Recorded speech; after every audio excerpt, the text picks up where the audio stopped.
Essa madrugada foi uma madrugada mais tensa lá em casa. Eu não costumo sonhar e eu sonhei alguma coisa de madrugada e acordei perto das 5 horas da manhã. A pastora não sonhou nada, mas quando deu tipo 6 horas da manhã ela já estava de pé, dando comida para as galinhas, sei lá o que ela estava fazendo, né? Mas não estava mais na cama. O Davi teve algum bichinho que entrou dentro do quarto dele essa noite, que até a cachorra ele pôs para dormir com ele, tipo, não vou ficar sozinho aqui. E eu não costumo sonhar, e quando sonho nem lembro nada. E eu acredito que existem sonhos que são frutos da nossa imaginação, frutos de alguma coisa que a gente viu, ou daquilo que a gente tem alimentado o nosso coração. Mas existem sonhos que são diferentes, sonhos que são proféticos, ou sonhos que são alertas. Muitas vezes quando eu sonho alguma coisinha, não lembro muito bem, mas me lembro de algum detalhe, eu só oro de manhã cedo, né? Coloco nas mãos do Senhor. Se tem alguma pessoa, alguma situação ruim que se envolveu ali, eu coloco por terra, clamo o nome de Jesus, que haja livramento sobre tudo aquilo. Só que o sonho de hoje foi diferente, você vai entender. Eu sonhei que estava na casa de uma família que nós pastoreamos em São José do Rio Preto, mas mesmo antes de nós virmos para cá, ela já não estava mais congregando com a gente. Uma família muito querida. Uma das meninas estudou com o Davi há alguns anos no mesmo colégio. A gente celebrou o casamento da filha mais velha, são 2 moças. Hoje consagrei a primeira filha desse casal. O segundo filho nasceu agora, pouco menos tempo agora. Mas não tinha porquê, faz anos que eu não falo com eles, mais de 5, 6 anos que eu não falo com essas pessoas, no mínimo, né? E também não sigo eles em rede social, não tinha porquê. E eu, estava na mesma casa. Ô Marcião, estava na casa dessa família, e uma cena muito distinta, porque a mais nova, que hoje deve ter uns 19 anos, tinha ali uns 14, ela tem um cabelo bem liso, e a mais velha tem um cabelo encaracolado. E não sei porquê, eu olhei para ela e falei assim: por que você não tem cabelo encaracolado? Você alisa? Você passa um negócio? E ela falou: eu passo, mas nem passo, o cabelo dela é liso mesmo. Eu falei: eu passo porque, tipo, coça. Enfim, a cena seguinte, eu tô do lado da casa deles, numa igrejinha bem pequenininha, bem antiga, de taco. E eu tô assim, encostado na parede do fundo, e um culto cheio de pessoas idosas ali. Eu também não entendi muito bem porquê. No momento seguinte, eu estou fora da igreja, como se fosse na praça, olhando para a igreja de fora, o culto acontecendo. E a igreja, ela estava bem destruída, bem feia. Era uma casa muito antiga mesmo. Beleza, de repente a cena some e vai para a igreja batista que eu era, que eu nasci, cresci, durante muitos anos servi. A igreja está lá no mesmo lugar. E a igreja é numa rua e tipo fica umas 3 casas assim da esquina. E na esquina tem um bar e na outra esquina tem outro bar. Fica no bairro do Belenzinho, lá em São Paulo. E aí eu me vi nessa igreja e estava conversando com uma pessoa. E eu ficava me abrindo para essa pessoa como se ela tivesse bastante conhecimento. Eu estava fazendo algumas perguntas, pedindo algum direcionamento.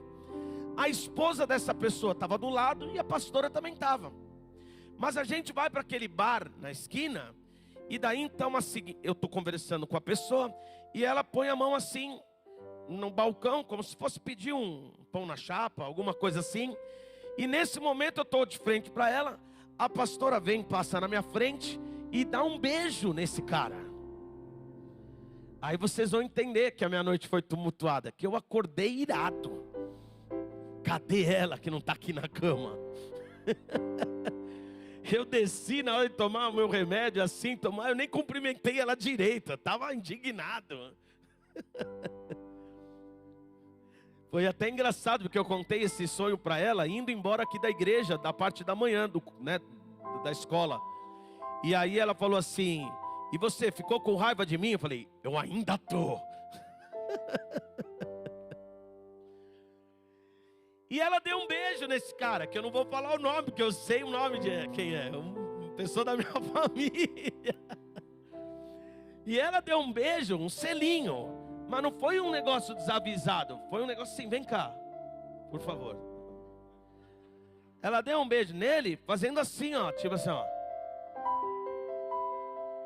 Colocando a mãozinha. Falei, caramba. A cena que se seguiu foi eu de volta na igreja, discutindo com ela. E eu lembro de ter chutado um latão assim e falado, chega, acabou, já era, vaza, já era. E aí eu tinha uma cena da minha mãe subindo uma escada. Quando ela vê a gente discutindo, ela vira e volta. E depois acabou o sonho. E quando eu acordei, eu fiquei assim, irado um pouquinho, confesso. Mas eu fiquei falando, meu Deus. Eu desci assim para me alimentar, antes de vir para a escola de manhã. E fiquei pensando, como alguém dá um beijo em outro alguém do nada? Na frente do marido, que desrespeito, que isso, que falta de temor, não é? Nem fez escondido, fez na caruda. E eu fiquei pensando, mas essa pessoa que eu estou conversando, faz mais de 10 anos que eu não falo com ela. Ela não mora nem perto da gente, mora muito distante. Ela nem conversava. Será que ela ficou flertando por rede social e agora quando viu deu um beijinho? Onde que nasceu essa infidelidade? Onde que nasceu essa traição? O que que ela tinha no coração? É só um sonho, tá, pessoal? É simbólico. O que que ela tinha no coração que ela não conseguiu frear qualquer tipo de tentação? Enfim, e aí eu contei para ela no carro. E aí, enquanto a gente ia para nossa casa, a gente ficou meditando. E ela falou algo muito interessante. Ela falou assim, olha, eu não estou dizendo que é ou que não é, mas normalmente, quando a gente é líder de uma comunidade e a gente tem um sonho que fala tão especificamente com a igreja, porque a gente estava em ambientes de igreja e que também fala sobre nós, pode ser que simbolize eu, a mulher, a noiva, e você, o homem, o noivo. A igreja e Jesus. Não estou falando que eu sou Jesus. Esses dias brincando, a gente descobriu que o Henrique Cristo mora aqui no Gama, né? Então não estou falando nada disso, tá bom? Teve uma pessoa que brincando falou para trazer ele para nossa conferência. Eu falei, não. Brincadeiras à parte. Se tem alguma coisa a ver com essa percepção, esse discernimento que a pastora trouxe, há algo de muito interessante para nós que eu quero conversar com você nessa noite. Eu comecei a pesquisar a palavra fidelidade. E a palavra fidelidade no Antigo Testamento, no original hebraico, é a palavra emuná. Palavra essa que muitas vezes está traduzida como fé, mas que não significa fé, mas significa fidelidade. Eu quero falar um pouquinho com você sobre fidelidade hoje. E durante esses momentos onde eu trazia à minha mente um pouquinho daquilo que a gente vai conversar, eu me lembrei que o meu primeiro sermão, feito para eu, a pastora e uma moça chamada Ana Paula, no ano de 2006, na célula do Bola de Neve que virou em Marília, mas era a minha sala de casa. Eu tinha 6 páginas frente e verso escritas à mão. Era um sermão sobre a minha fidelidade ao Senhor. Porque não é muito difícil pregar sobre a fidelidade de Deus para conosco, porque Deus é um Deus fiel. O caráter dele é de fidelidade. Mas eu quero hoje conversar com você sobre a nossa fidelidade ao Senhor. E naquele dia, em 2006, eu ministrei aquela palavra para mim mesmo. Por quê? Porque naquele dia eu lembro de ter feito um voto com ele, de dedicar todas as vezes que eu pudesse, o meio da semana como um culto de adoração ao Senhor. E quando a gente estabeleceu a igreja lá em Marília, no ano de 2007, e o culto era de quarta-feira, eu nunca deixei de ir num culto, em eu podendo estar no culto. Tiveram vezes que eu fui ao culto, inclusive ministrar louvor e mensagem, onde eu arrancava o terno, a gravata, abria a camisa, no caminho do banco para a igreja, que era perto, tinha 1,5 km. E chegava na igreja assim, tendo arrancado, né, com calça social, sapato social, para ministrar louvor, ministrar palavra, tudo numa correria, mas eu não podia deixar de dar a Ele a minha fidelidade.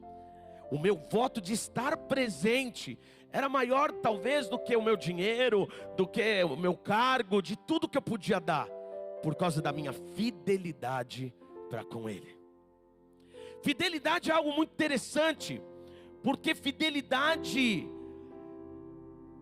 é algo que não tem a ver com o ser que você está sendo fiel, mas tem a ver com a tua postura em relação a essa situação, que não necessariamente precisa ser algo referente à religião, a Deus, à igreja, mas a tudo. A fidelidade para com uma pessoa, uma esposa, uma amizade, ela não tem a ver com aquilo que a pessoa é, mas tem a ver com a minha postura em relação a essa pessoa. Quando eu faço uma aliança, tem muito mais a ver com o que eu faço para com o outro do que o outro vai fazer comigo. Porque mesmo que eu receba uma traição, uma infidelidade, eu me mantenho fiel se eu quero me manter fiel. Isso é muito interessante. E eu quero falar um pouco sobre isso. Emuná. Em hebraico, emuná, frequentemente traduzido por fé, mas significa um pouco mais. Engloba confiança, engloba lealdade, engloba postura. Vem da raiz da palavra amã, que significa apoiar, sustentar e ser fiel. Emuná é um nome conhecido, tem um símbolo conhecido. Eu pus aqui o símbolo como tema da mensagem de hoje. É uma força motivadora para o povo judeu. Uma pessoa que nasce com o sangue judeu, uma pessoa israelense, ela tem uma força motivadora de fidelidade para com o país que ela pertence, para com a nação que ela nasceu. Assistindo um documentário que é do rio até o mar, um documentário sobre a guerra ali na faixa de Gaza, existem depoimentos incríveis, incríveis. O depoimento de uma mulher, ela perdeu os 2 filhos na guerra. Ela faz um depoimento dizendo: eu tive prazer de ver meus filhos morrendo em favor daquilo que nós acreditamos. Eles são fiéis ao ponto de perderem a sua própria família em prol de uma condição que eles acreditam, naquilo que eles fizeram uma aliança. Isso é tremendo. E eu quero falar um pouco sobre isso nessa noite. Então, eu quero visitar rápidos textos do Antigo Testamento, textos esses que tem a palavra emuná. O Salmo 96, 13 é um salmo que tem a palavra emuná. Salmo 96, 13. Cantem diante do Senhor, porque Ele vem julgar a terra, julgará o mundo com justiça e os povos com a sua emuná. Abacuque 2:4, talvez o texto mais célebre e conhecido, diz assim: veja, o ímpio está envaidecido e os seus desejos não são bons, mas o justo viverá pela sua fidelidade. Emuná, aqui no caso da fé. Versões mais tradicionais vão dizer fidelidade. Até quando a Bíblia conta a história de Abraão, o pai da fé, o herói da fé, vai falar que Abraão teve a sua fidelidade provada, e não a sua fé, porque a palavra também é emuná. Olha o que diz Jeremias capítulo 5, versículo 1.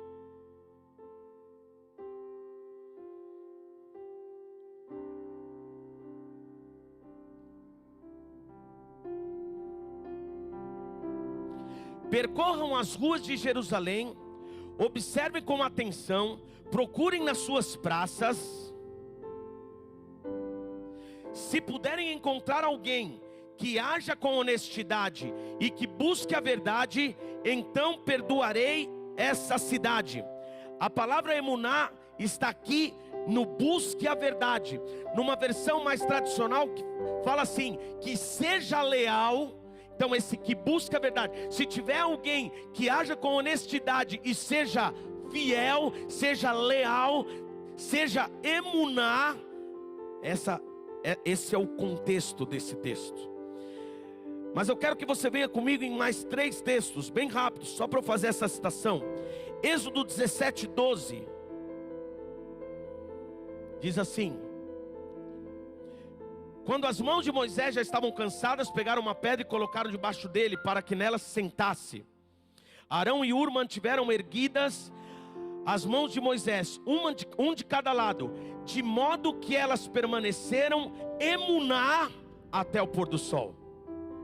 Aqui emuná vem no sentido de firmeza, de apoio. As mãos permaneceram firmes, fiéis, em fidelidade àquilo que ele tinha se proposto. Provérbios 12, 17. A tradução aqui é ainda mais diferente. Diz assim: a testemunha honesta declara emuná.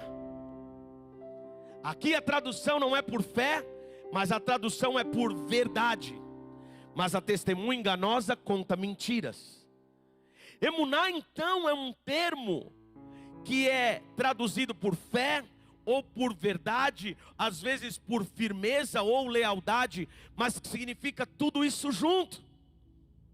No Novo Testamento, a palavra que é traduzida por fidelidade, já que o Novo Testamento é no grego, é a palavra pistis, que significa convicção da verdade de alguma coisa, crença no que se diz respeito, ou o relacionamento do homem com Deus e com as coisas divinas.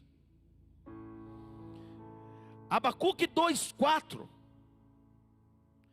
ele é citado várias vezes no Novo Testamento, que é o texto que diz: mas o homem viverá pela fé, ou viverá por sua fidelidade. Temos citação em Romanos, temos citação em Hebreus, tem mais umas 2, 3 citações desse mesmo texto de Abacuque. Todas as vezes que esse tema é citado no Novo Testamento, se a versão foi uma tradução da Bíblia chamada Septuaginta, uma Bíblia do latim, essa tradução ela pode ser fé, pode ser verdade ou alguma outra. Mas se a tradução for feita diretamente dos textos originais, sempre nós iremos encontrar a palavra fidelidade. Deu para criar um fundamento aqui? Agora eu quero que você abra então a sua Bíblia em Tiago capítulo 4, versículo 4.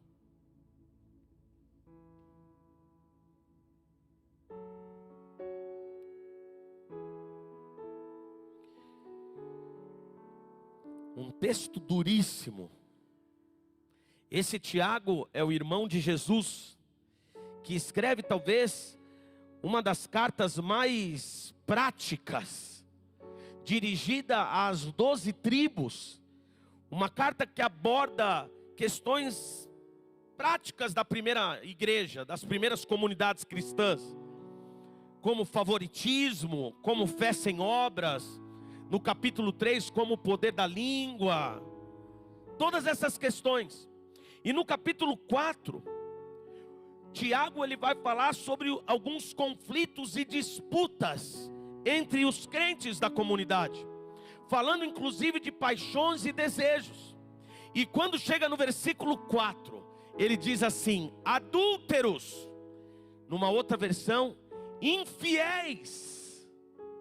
E ele então diz: vocês não sabem que a amizade com o mundo é inimizade com Deus? Portanto, se alguém quiser ser amigo do mundo, faça-se inimigo de Deus.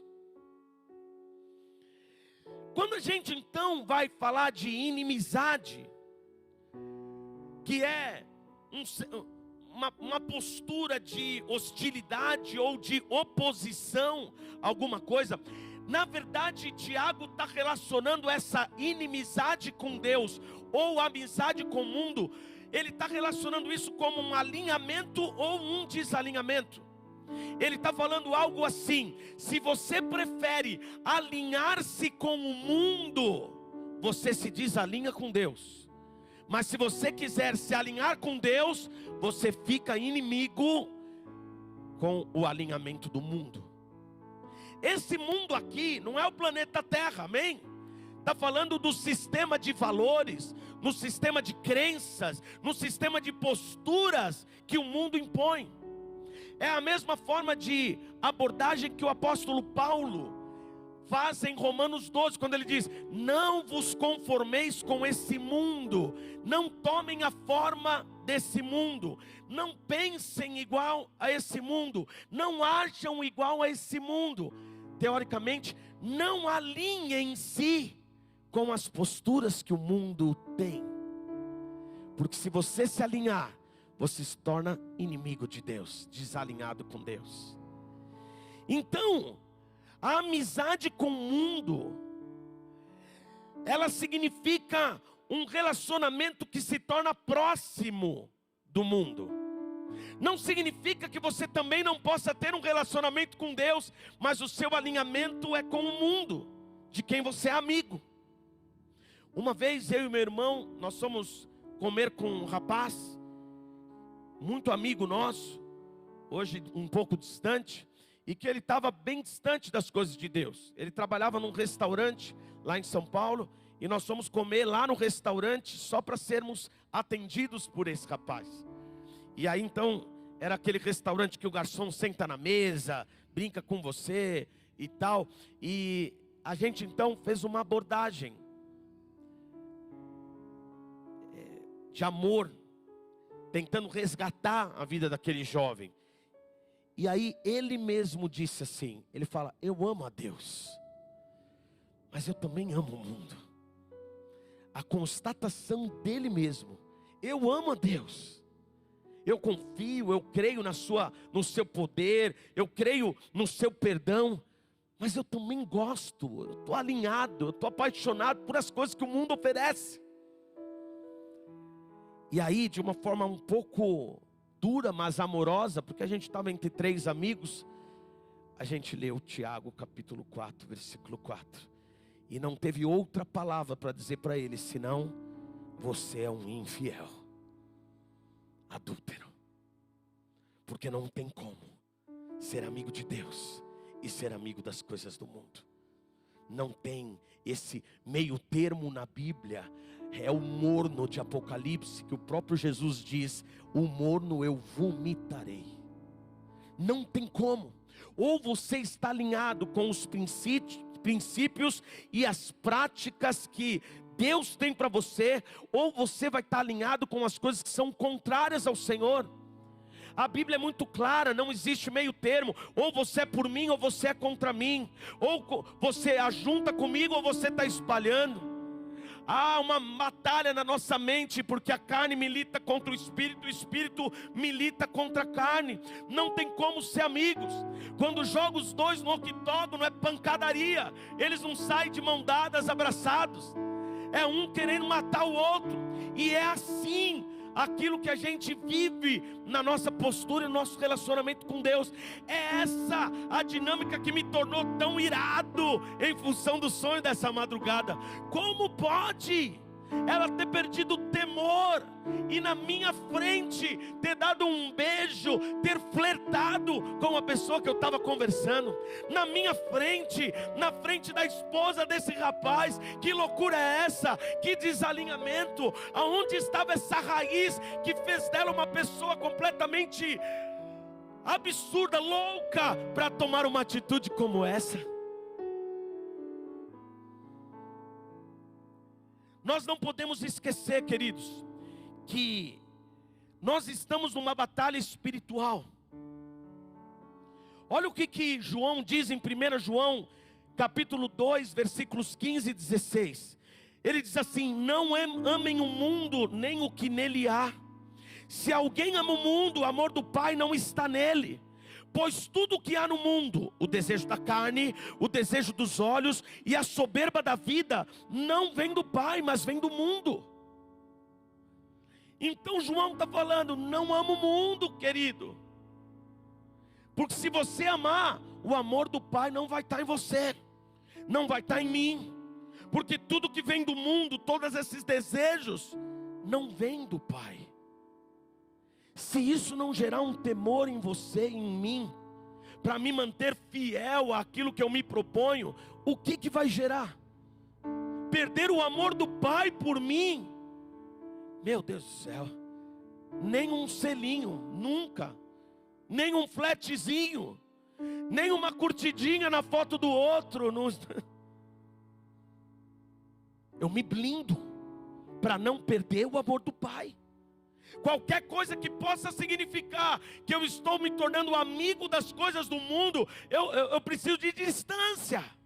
Porque senão eu me torno o quê? Adúltero, infiel. É sério, não é? É muito sério, não é? É muito sério. É muito sério. Há uma batalha espiritual por detrás de tudo isso. Olha o que diz Efésios capítulo 6, versículo 12. A nossa luta não é contra carne ou sangue, mas contra os governantes, contra as autoridades, contra os poderes deste mundo tenebroso. Os poderes deste mundo, eles querem nos moldar, nos influenciar. Por isso que a nossa guerra, ela não é contra a pessoa, mas contra algo que possa dominar ela. Então quando eu não me domino, não me tenho uma postura de ser alguém fiel, eu me torno alguém manipulável por esse poder. Quantas pessoas, você não precisa levantar a mão, em hipótese alguma faça isso, mas quantas pessoas aqui nesse lugar, em algum momento flertaram, só se abriram com alguma possibilidade de infidelidade? Eu não estou falando só de homem e mulher, mulher e homem. Não estou falando só de casais, nem só de solteiros. Eu estou falando de você não ser fiel a alguma pessoa, ao seu trabalho, a uma amizade. Você flertou com a possibilidade de quebrar aquela aliança. O que aconteceu na sequência? Um algoritmo do inferno começou a vir atrás de nós. Sabe que nem algoritmo que você para 3 segundos numa certa figura na rede social, começa a aparecer foto e oferecimento daquilo lá, a todo lugar. Você parou, tá aqui ó, pum, pum, de repente você parou 5 segundos num tipo de roupa. Aí já entra um e-mail, já começa a entrar patrocinado daquele mesmo tipo de roupa. Porque ele pensou só que você parou um pouco mais do que o normal. Então agora ele tem para oferecer algo que você teve interesse. O inferno trabalha igualzinho. Se você em algum momento flertou com a infidelidade, o algoritmo do inferno começa a te dar oportunidades para você de fato se tornar infiel. Por isso que aquele beijo que a pastora deu, vou ser curado hoje aqui.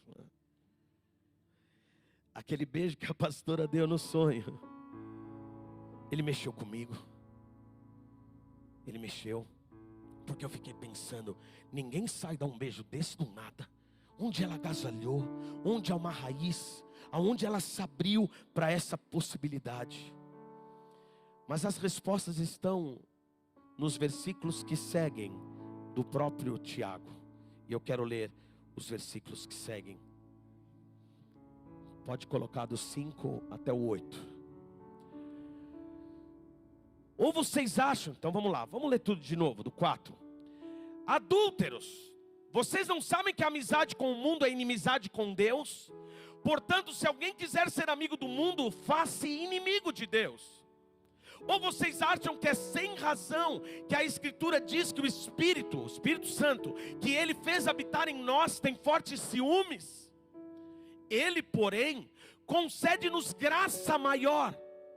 Por isso diz a Escritura: Deus se opõe aos orgulhosos, mas concede graça aos humildes. Portanto, submetam-se a Deus, resistam ao diabo, e ele fugirá de vocês. Aproximem-se de Deus, e Ele se aproximará de vocês. Pecadores, limpem as mãos, e vocês que têm a mente dividida, purifiquem o coração. Aonde que começou? Aqui, nas intenções, na mente dividida, no coração. Eu fiquei lendo isso hoje várias vezes, porque o antídoto da infidelidade está aqui no mesmo texto. Se há um perigo de nós flertarmos e nos tornarmos amigos do mundo e portanto inimigos de Deus, há um antídoto para isso. E qual é, doutor? Não, pastor. O antídoto é a gente não flertar com tudo aquilo que nos ensoberbece, tudo aquilo que torna-nos senhores da coisa. Ah, não, eu sou fiel à pastora. Não, eu posso estar rodeado de um harém, eu posso ir na academia todo dia, só até aquela mulherada com roupa de academia, eu nem olho. Bom, uma vez, talvez duas. Na hora que o seu coração se ensoberbece com aquela situação, você está no terreno fértil para você cair. O antídoto então está a partir do versículo 5, quando o mesmo Tiago que nos chamou de infiéis e adúlteros, coloca do 5 por gentileza, ele vai falar, não, o 6, desculpa, ele vai falar que nós precisamos sempre depender da graça, para nunca nos tornarmos orgulhosos, porque aos humildes essa graça está disponível. Quando eu me torno orgulhoso em qualquer coisa da minha vida, sabe o que eu faço? Eu resisto à ação de Deus. Sabe o que é resistir? Vem cá, Christian, me dá um abraço. Vem cá, me dá um abraço. Vem. Vai. Não vem. Eu resisto. Deus resiste. É a Bíblia que está dizendo, não sou eu. Eu quero, mas Ele me resiste, porque o orgulho impede.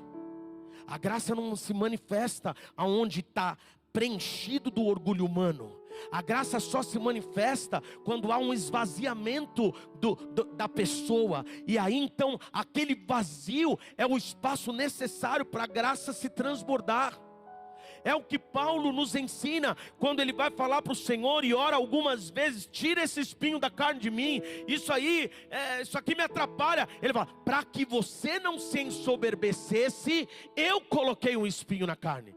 Não foi Satanás que colocou essa situação aí em você, fui eu que coloquei, para que você não se ensoberbeça pelo tamanho das revelações que eu já te dei.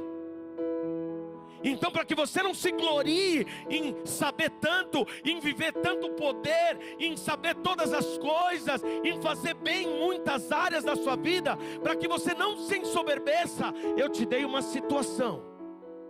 Paulo então compreende aquilo, e aí o Senhor explica: porque o meu poder se aperfeiçoa na tua fraqueza. A minha graça, ela transborda exatamente quando você percebe que você precisa de mim. Se você não precisar de mim, eu não tenho graça para colocar, porque você está cheio de você mesmo. E aí o que acontece, meus irmãos? A gente se desalinha com Deus, e a gente começa a se alinhar com as coisas que a gente está flertando, com as coisas que a gente está amando, com as coisas que a gente está se apaixonando nesse mundo. Mas o que Ele nos chama? De adúlteros. Já pensou nisso? Irmãos, eu tenho muito temor no meu casamento. Muito temor. A aliança que eu fiz, eu tenho temor. Temor.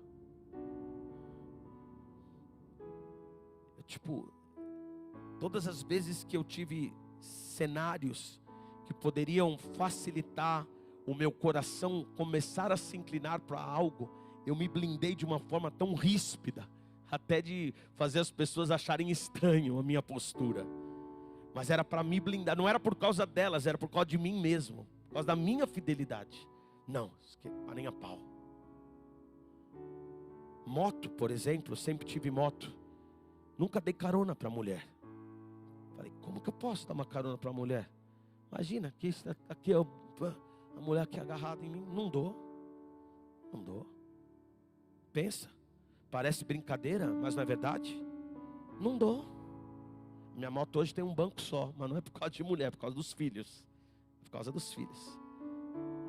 Não quero que as crianças andem com você. Uma tem 24, quase 24, tem 19, mas que as crianças andem com você de moto. Mas tá bom, respeito. Um banco só. Mas pensa, carona. Há anos atrás, eu dei carona para 2 meninas, uma delas minha prima. Elas tinham 14 para 15 anos de idade. Foi um pau. Aqui, ó. Porque elas eram da mesma bandinha que eu, da igreja, e eu dei carona. Correto? Eu acho que eu não devo dar carona para uma mulher sozinha. Eu não gostaria que ela desse para um homem sozinho. Parece bobeira, mas eu blindo qualquer tipo de flerte dessa área a respeito disso. A minha fidelidade à liderança, todas as vezes que eu tive uma questão, agasalhei coisas dentro de mim, na oportunidade que eu tinha, eu ia lá e colocava tudo. Às vezes, diante de alguns líderes, a própria pastora, tá bom, Jairzinho, tá bom, ele já entendeu. E eu, por quê? Porque precisava. Porque eu prefiro isso do que me tornar infiel. Do que ser um impedimento, eu mesmo, das bênçãos de Deus se derramarem sobre a minha vida. A infidelidade. Eu não quero ser chamado de adúltero. E também não quero que o Espírito Santo fique... Ai, que saudade do Jair. Eu estou com ciúme, ó, porque como que ele faz lá? Ele não faz comigo e está fazendo. Eu não queria. Eu queria que o Espírito Santo, em todo tempo, tivesse convicção de que eu sou dele e ele é meu. De que Jesus é inegociável na minha vida. Aquilo que eu assisto, aquilo que eu vejo nas redes sociais, as pessoas que eu me relaciono, eu tenho temor. De ser chamado por Deus de um infiel. Feche os teus olhos. Eu poderia me alongar, mas não vou fazê-lo. Tinha mais coisas que eu poderia comentar com você. Mas é um caminho importante, prático. Que se Tiagão tivesse aqui para poder nos orientar, certamente ele seria prático. Porque desejar ser amigo de Deus também diz respeito ao alinhamento das suas vontades para a nossa vida, seus propósitos, a obediência. Jesus mesmo, no final da sua vida terrena, ele vai virar para os seus discípulos, aqueles que mais tinham caminhado com ele do que todas as outras pessoas da terra. E ele vai dizer: eu não chamo mais vocês de servos, mas eu chamo vocês de amigos. Por quê? Porque o amigo sabe o que o pai está desejando para o outro. E eu fiz vocês saberem os desígnios do pai para a vida de vocês. Então, se você quer sair dessa noite, desse lugar, com uma postura de fidelidade, porque agora eu já não estou falando de homem, mulher, mulher e homem, funcionário, patrão, liderado, líder. Eu estou falando de noiva para com o noivo. Porque durante essa tarde, em alguns momentos, eu fiquei em crise. No sentido de pensar que talvez o nosso noivo esteja olhando para mim e para você como a sua noiva amada, aguardada, desejada, como uma mulher infiel. Você já pensou se nós realmente formos uma igreja infiel, desalinhada com as coisas dos céus, mais alinhada com as coisas desse mundo? 4 coisas. Uma autorreflexão. Queridos, nós precisamos fazer uma autorreflexão, um autoexame constante dos nossos verdadeiros desejos, motivações. Se o nosso coração de fato está puro naquilo que nós fazemos, ou se há interesses escusos por trás, mesmo aparentando uma coisa boa, mas se a motivação não for boa, eu preciso me voltar aos pés do Senhor para purificar as minhas vestes e meu coração. Mãos limpas e um coração puro, santo. Quem subirá no monte do Senhor? Diz o salmista. Mãos limpas e um coração puro. Você consegue fazer essa reflexão? Esse autoexame? Esse raio-x das suas motivações? Você precisa fazer isso urgentemente e com certa frequência, para que você não caia no desalinhamento das coisas de Deus e se torne amigo do mundo, para que você em nenhum momento se perca em você mesmo, só por você não ter se auto-checado, só por você ter achado que do jeito que estava bom, só por você achar que era possível você fazer as coisas de Deus, mas também fazer as coisas que esse mundo te pede. Por você ter diluído as palavras da Bíblia, colocado elas totalmente dentro do seu entendimento para justificar as suas práticas. E dessa maneira, começa a olhar mais para o outro do que para você mesmo.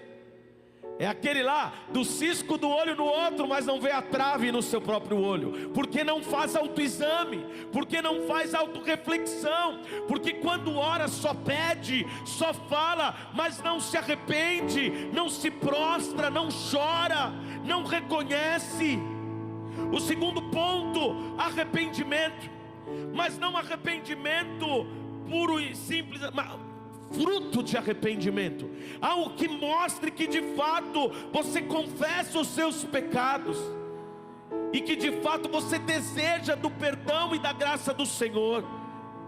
Você olha para dentro de você e reconhece que já havia lugares de soberba e de orgulho dentro de você. Então você volta e despeja tudo aos pés do Senhor, e se arrepende e declara os seus pecados nome por nome. Assim como Davi: eu peço perdão pelos meus pecados, os que eu conheço e os que eu desconheço. Mas não tem como voltar a fazer um alinhamento com as coisas de Deus e ser fiel a Ele em obediência, se não houver arrependimento genuíno. A terceira coisa, nós precisamos nos cercar de crentes que edifiquem a nossa fé na nossa caminhada. Nós precisamos nos cercar de gente que vai nos apoiar, nos edificar, mesmo que fale coisas que nós não desejamos ouvir, mas que vão nos alinhar ao coração de Deus. Porque mesmo dentro da igreja, nós encontraremos pessoas que estão desalinhadas, que são infiéis nesse momento. Não, eu não quero. Então deixa eu buscar alguém que possa edificar minha fé. Deixa eu me calçar nas escrituras. Deixa eu me aprofundar mais em algo que eu não estou aprofundado. Deixa eu caminhar junto com alguém que é mais santo do que eu, não alguém que vai me puxar para trás. E quarto e último ponto, disciplinas espirituais. Seja engajado em ambientes, em disciplinas, em momentos rotineiros de oração, de estudo da palavra de Deus, de adoração, de serviço ministerial, de jejum. Nós faremos 18 dias de oração e jejum nas vésperas dos nossos 18 anos de igreja. Coloque seu coração para estar com a gente nessa disciplina. Se mova, escolha um dia para abdicar do café, do almoço, da janta. Se você pode o dia inteiro, faça da meia-noite à meia-noite. Tira um dia, dizime uma vez por mês, um dia do mês como seu dia de jejum. Se você pode, faça isso toda semana. Faça algo que torne você disciplinado nas coisas do Senhor. Faça você alguém com menos oportunidades de adulterar e de se desalinhar com Deus e se alinhar com as coisas do mundo.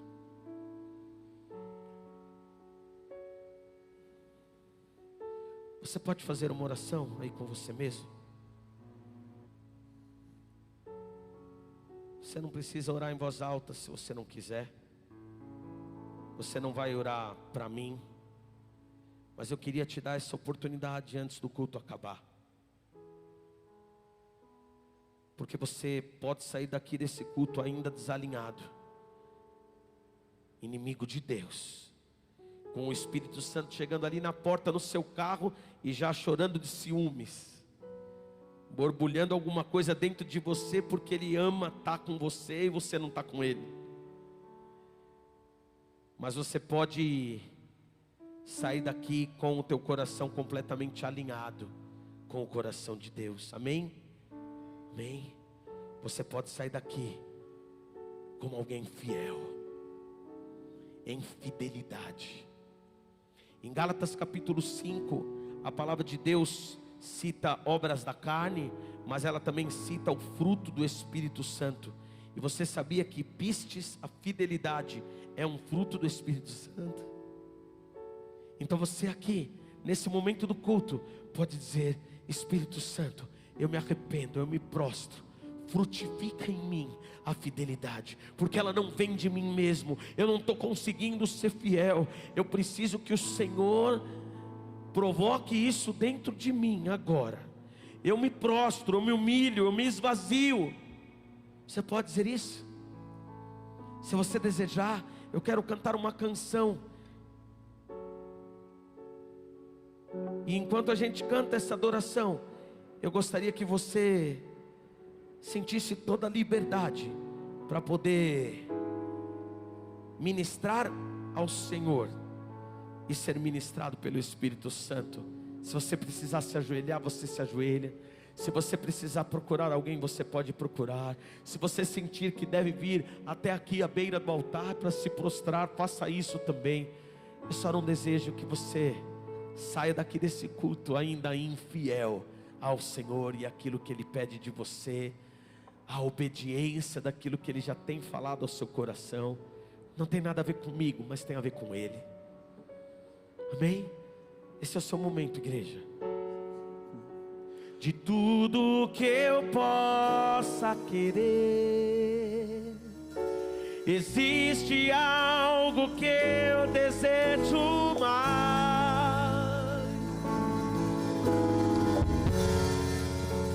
É o que arde em meu coração.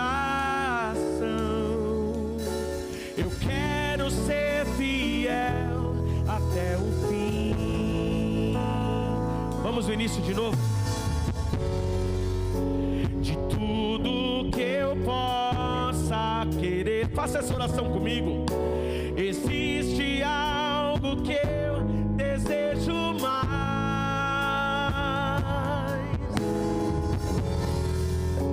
É o que arde em meu coração. Eu quero ser fiel até o fim.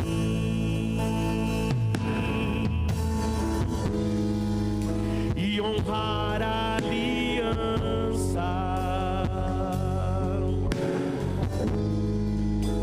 que tu tens comigo.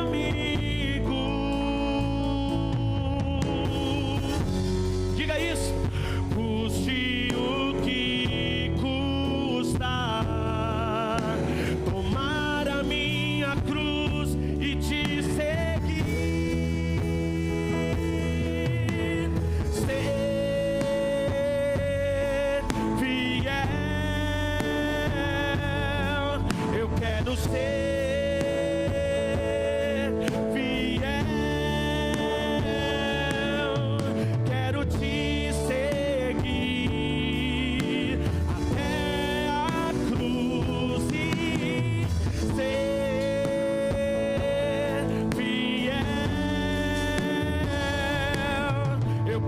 ser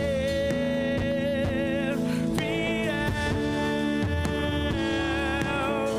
eu vou te seguir e ser fiel até o fim. Aquele que permanecer fiel, esse herdará a coroa da vida.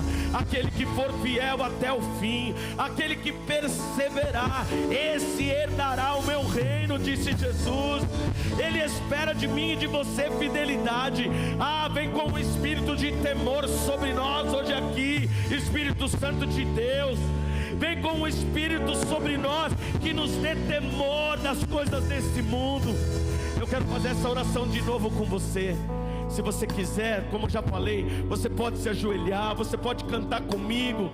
Só não saia desalinhado com o coração do eterno. Só não saia com o seu coração flertando com as coisas naturais. Entre agora em autorreflexão e em arrependimento profundo, igreja, para que nós possamos resistir a toda tentação do maligno e possamos ser merecedores da graça transbordante do Senhor sobre nós. Vamos orar de novo então? Vamos cantar essa canção. Levanta a sua voz se você conhece, se não, fique em oração. De tudo que eu possa querer, existe algo que eu desejo mais, que arde, faz arder, Espírito Santo, é o que arde em meu coração. Eu quero ser fiel até e honrar a aliança, e honrar a aliança que nós temos juntos, Senhor, que tu tens comigo, custe o que custar, custe o que custar, tomar a minha cruz e te seguir, ser fiel. Eu quero ser fiel, quero te seguir até a cruz e ser fiel. Eu quero ser fiel, eu vou te seguir e ser fiel até o fim.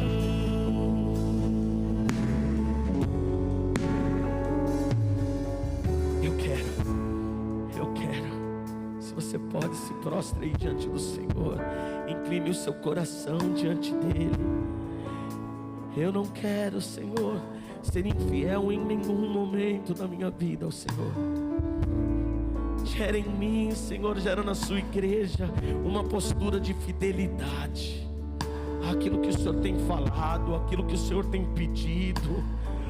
Senhor, o Senhor é fiel e permanecerá para sempre. Nós é que somos infiéis e nós nos arrependemos. Eu agora, Senhor, eu entro na tua presença em nome da igreja de Cristo sobre a terra. Quantos de nós temos sido infiéis ao Senhor?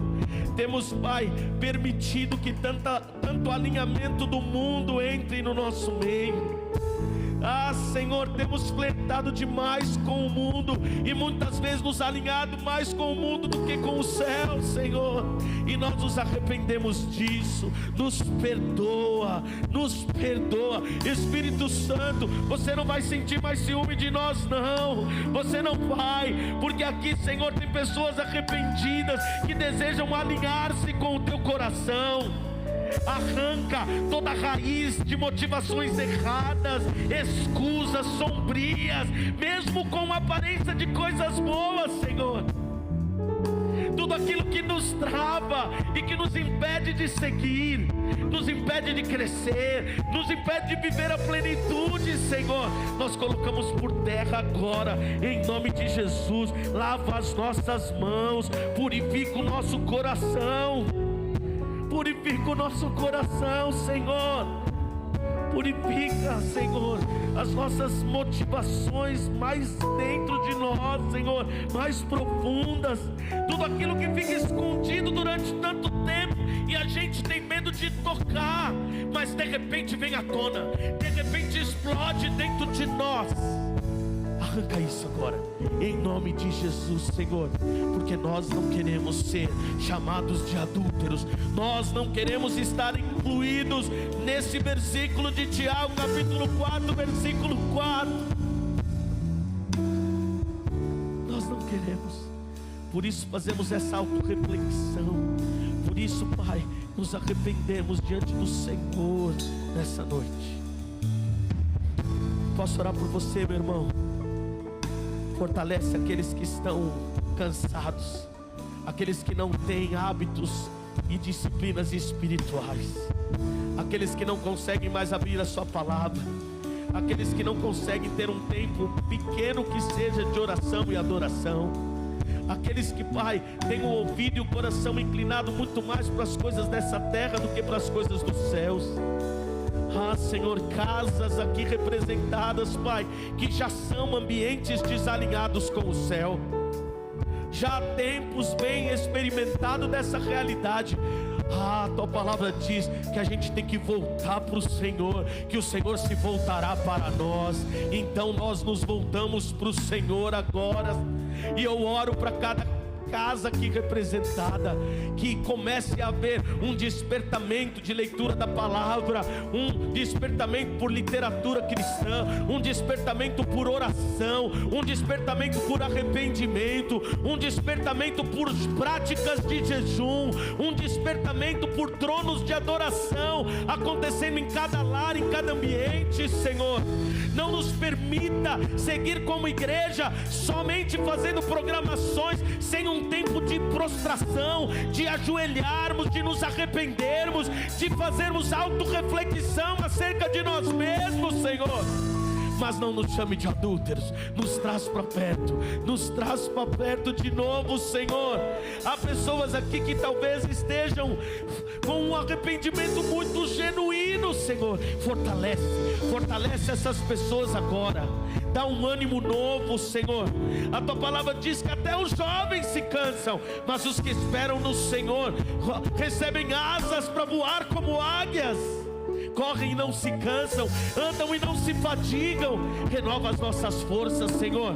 Tira toda a apatia provocada, Senhor, por esse estado de petrificação, de engessamento, Senhor, e nos leva, Senhor, à prostração, ao joelho no chão de novo. Nos leva a essa postura tão escassa nos dias de hoje, Senhor. Nos leva a essa boca no pó, a esse lugar de humildade diante do Senhor, porque o Senhor concede graça aos humildes, aos humildes. Olha para o nosso coração, encontra humildade no nosso meio, encontra espaço para fluir um rio de graça hoje aqui, um rio de graça hoje aqui. Encontra humildade aqui nesse lugar, Senhor. Que toda soberba caia por terra, que todo orgulho caia por terra, que tudo aquilo que rouba o Teu espaço em nós caia por terra, que todo alinhamento com o mundo seja desligado agora. Toda conexão que um dia foi feita com o mundo seja desconectada agora no mundo espiritual, e que venha um alinhamento com o céu, que venha uma amizade com o céu de novo, que venha uma amizade, um relacionamento, um desejo ardente de relacionar-se com o Espírito Santo e com tudo aquilo que é do céu. Venha sobre nós, para a glória, honra, louvor do nome de Jesus. Nós queremos ser fiéis.